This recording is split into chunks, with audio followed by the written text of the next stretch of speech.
Welcome back. You're still watching The Globe. Chinese President Xi Jinping has called for continued solidarity with Africa. He says that this is key to building a China-Africa community with a shared future. Noting this year marks the 65th year of the start of diplomatic relations between China and Africa, Xi said that the two sides have forged unbreakable brotherly bonds in their struggle against imperialism and colonialism. President Xi says that key to the relations lies in an everlasting spirit of China-Africa friendship. He has praised both sides for cooperation based on equality, mutual beneficiation, and common development, fairness and justice, as well as openness and inclusiveness. China has laid out several critical areas of cooperation that need to be strengthened. They include the fight against COVID-19, trade and investment promotion, as well as digital innovation. Meanwhile, Senegal has called on China to help African nations in the Sahel to root out the insurgency that's raging in that region. Dr David Monyae is the director of the Center for Africa-China Studies at the University of Johannesburg. He joins us now via Zoom to help us unpack this China-Africa relationship. Thank you so much indeed for joining us. Always good to talk to you. So what do you make of this summit that's come out? A lot of things are happening in the world, a realignment of forces perhaps, and Africa in particular, a focus for everybody as I guess we're trying to scramble out of a COVID-19 area, and we are probably a fruit that everybody wants to pick from. What do you make of the China-Africa summit and the language that's coming out of there? I think the language was couched quite well. I think President Xi Jinping mentioned the right things that Africans want to hear. The challenge is always, it now comes to Africans themselves to really firstly know what they want, to have a coherent policy towards China. As it stands, it's still haphazard and we're just moving along. This is a golden opportunity for Africa. China's involvement attracts all other players, United States and the rest of Western countries, including smaller Middle East countries that are coming in. And therefore, I think we need to take advantage of what's happening to improve on our infrastructure, to improve on our laws, policies that govern trade, improve on the African trade issues, and more importantly, to push for the opening that the Chinese are offering Africa in terms of more African goods into China. But the question shouldn't be exporting bananas. I think we need to go beyond exporting raw material. We need to improve on the products we're sending to China to ensure that it comes along with more employment and are good for the continent to have a fair trade balance between the two partners. I want to unpack this relationship between Africa and China. He said they're celebrating 65 years of Africa-China cooperation. That takes us back to 1957, I guess. My first understanding of China's help was with the liberation struggles, and that was training, arms, and that kind of thing. How has the relationship changed over time? I mean, 1957 is a long time ago, but one didn't really get a sense of China's presence back then. And I would feel that probably in the last decades, we've really seen China on the ground. But before, perhaps it was support and love from a distance?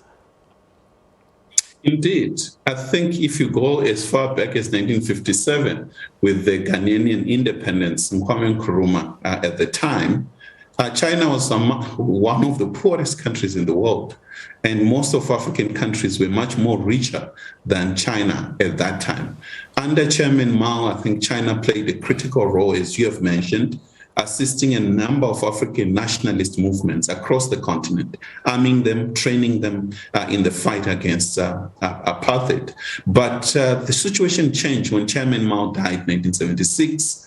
up to 1978 with Deng coming into power and the opening up, where China somehow started withdrawing from its ideological support into a much more pragmatic trade, very slow.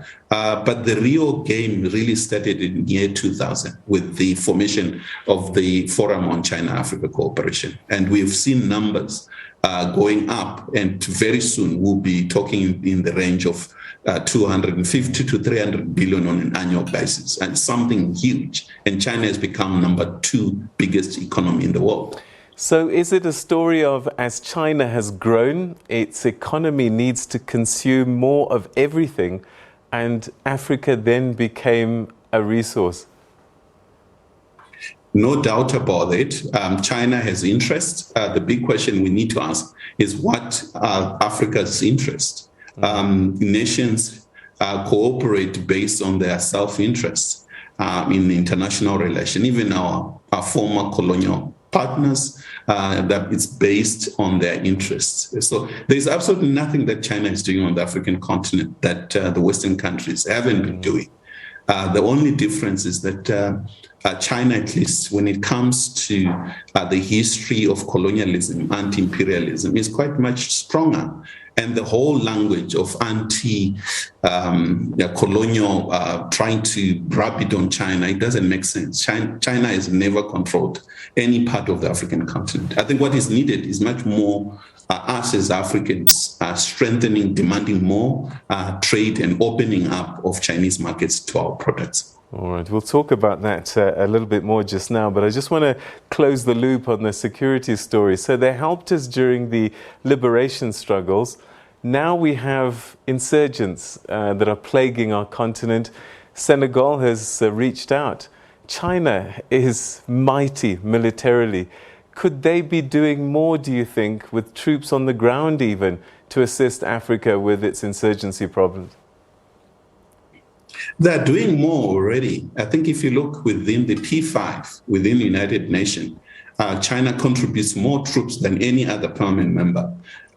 China contributes massively in terms of helping Africa and African troops on the ground with the logistics. In a number of African conflicts, China is there in terms of helping.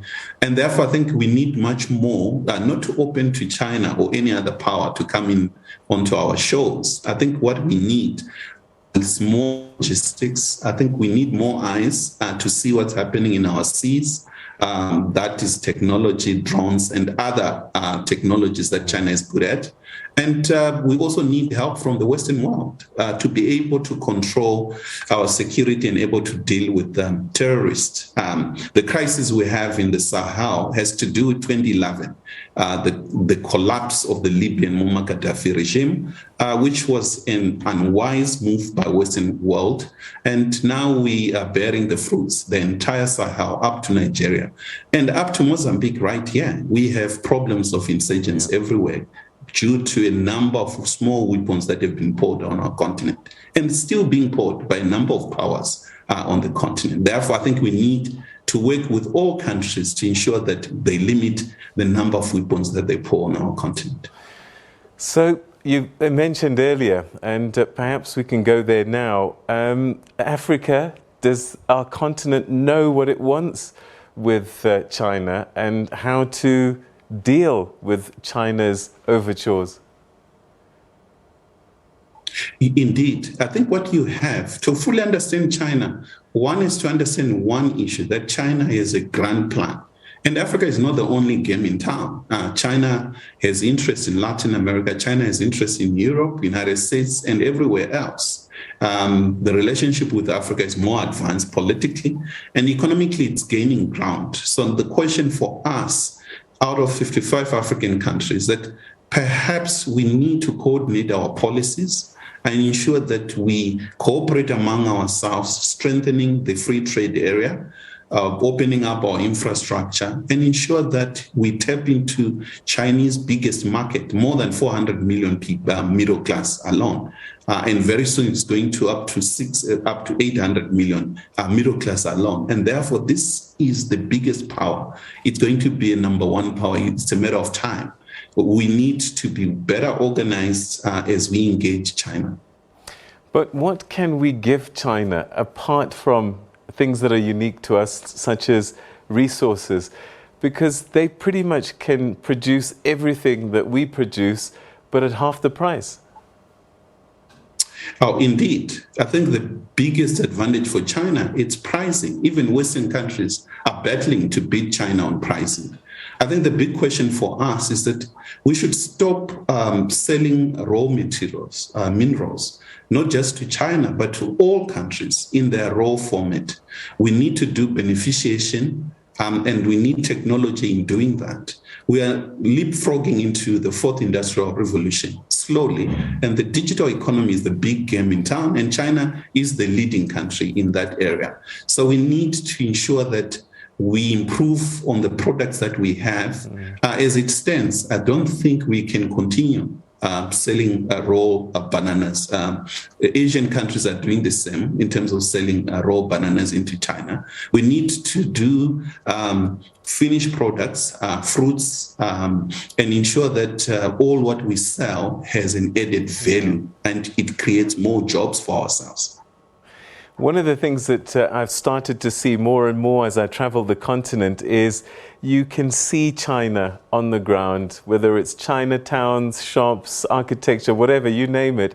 They're very visible now. Is it easy for us to set up companies and corporations in China in the same way that they're able to do it here?